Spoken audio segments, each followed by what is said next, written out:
अस्सलामुअलैकुम. आज आपण बनवत आहोत दुधी हलवा. पण दुधी हलवा आज आपण खिसून नाही बनवत, आज आपण तुकड्यावाला दुधी हलवा बनवत आहोत. त्यासाठी बघा दुध्यांना मी कापला, त्यांच्या वरचे साला काढून घेतले आणि जो आतलन बियाचा गोदा असते ना तो पण काढून घ्यावाचा आणि बारीक बारीक तुकड्यातल्या नाहीचा कापून घ्यावाचा आणि पाण्यातलन ठेवायचा, नाही ते काला पडते. एक हवर बघा मी टोपातलन तूप, दालचिनी, इलायची टाकली. दालचिनी इलायची टाकल्याच्या बाद मी खलती अर्धा दुधी टाकला कापल्याला आणि मग त्याच्यावरती गोर आणि वाल्या नारळाचा चव लावायचा. त्याची एक लेअर झाल्याच्या बाद डबल मिनी वरती राहिलेले दुधांचे तुकडे टाकले आणि डबल मिनी गोर आणि वाल्या नारळाचा चव लावला. मीठ टाकला टेस्टच्या हिसाबातल्यान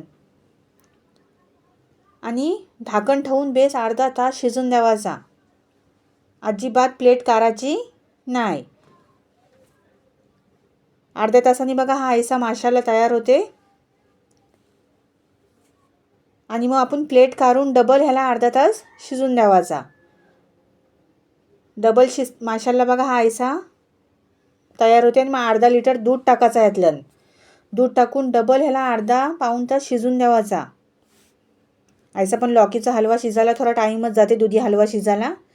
ऐसा माशाला डबल मिनी शिजवल्याच्या दूध टाकल्याच्या बाद बघा हा ऐसा मस्त शिजते.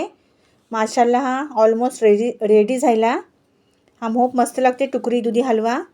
आमच्यावर याला बोलतात, तुमच्यावर याला काय बोलतात तो आम्हाला कमेंट करून जरूर सांगा. आणि व्हिडिओ आवडला असला ना ते तर्का कोकणच्याला सबस्क्राईब करायला विसरू नको प्लीज.